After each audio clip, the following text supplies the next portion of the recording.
Hello! Kumusta po kayong lahat? Itong bago. Itong taong 2020, meron na tayo ngayong new normal. Kulang ang forma kung walang face mask at face shield. Kailangan ng physical distancing at maghugas ng kamay. Swab test, rapid test, negative sana ang resulta. Pero dito sa lungsod ng Maynila, hindi lang puro COVID-related ang mga bago. Tuloy-tuloy ang modernisasyon ng mga bagong teknolohiya. Nasa cellphone at computer na ang eskwelahan. Nakatatayo ng mga bagong infrastruktura at pagliligat. Lalong-lalo na po para sa ating proteksyon at kalusugan. Para sa ikaunlad at kagiginhawa ng buhay ng bawat Manileño. Napakaraming bagay pa rin ang nananatiling malapit sa ating puso at bahagi ng ating buhay. Lalong lumakas ang pagsasama-sama at pagmamahalan nating lahat. Tayo ay nagsisikap na malagpasan ang mga pagsubok sa buhay. Ang pamilyang nagmamahalan ay isang biyayang di mapapantayan. Nagtutulungan upang lahat sabay-sabay ang pag-angat. Siyempre, dito sa Maynila, siguradong walang iwanan.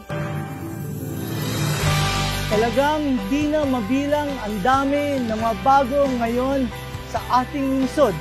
Pero marami pa rin sadyang hindi nagbabago sa ating kalinangan. Gaya ng pagpapahalaga sa mga nakagisnan nating tradisyon at kultura. At pagbibigay pugay sa mga simbolo ng husay, tapang at talino ng ating mga ninuno. Ito ay mga kahanga-hangang katangian na taglay pa rin natin hanggang ngayon. Kaya ito'y ating itinuturo sa bawat batang Manileño. At ang hindi talaga mawawala sa atin, ang respeto sa isa't isa.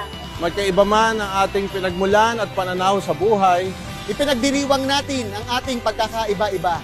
Walang pinipiling taong mamahalin.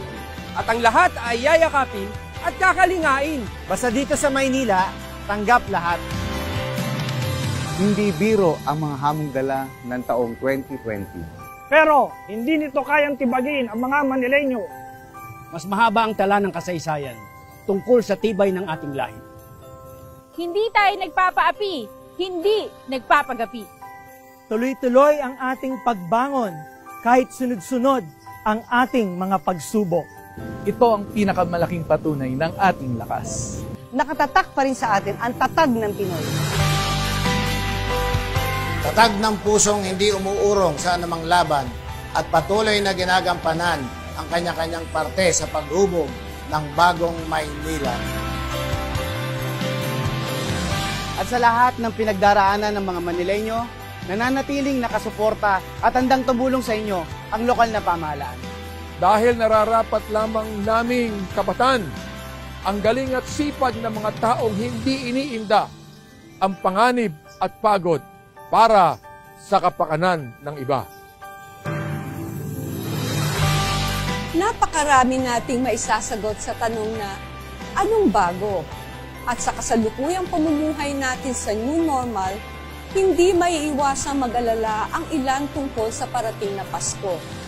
Pero ang totoong spirit of Christmas ay hindi naman sa parties o malalaking salo-salo matatagpuan. Hindi mabubura ng physical distancing ang tunay na diwa ng Kapaskuhan na nasa pagmamahalan, pagtutulungan at pagbibigayan. Malapit man o malayo tayo sa isa't isa. Mahalaga ang mga aral na naituro sa atin ng taong ito.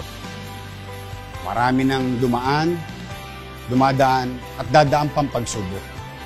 Mas marami pa rin tayong dapat ipagpasalamat sapagkat anuman ang ating mga kinaharap, marami rin tayong napagtagumpayan sa pagbabagong dala ng taong 2020. Kaya lalo po natin paigtingin ang mga paniniwalang kaya nating abutin ang mga pangarap natin para sa ating mahal na lungsod at sa mga batang Maynila sa darating pang mga taon, lalo na sa taong 2021. Basta tayo'y sama-sama, nagkakaisa, at patuloy tayong sumampalataya sa Panginoon Diyos na lagi siyang naririyan at lagi tayong gagabayan.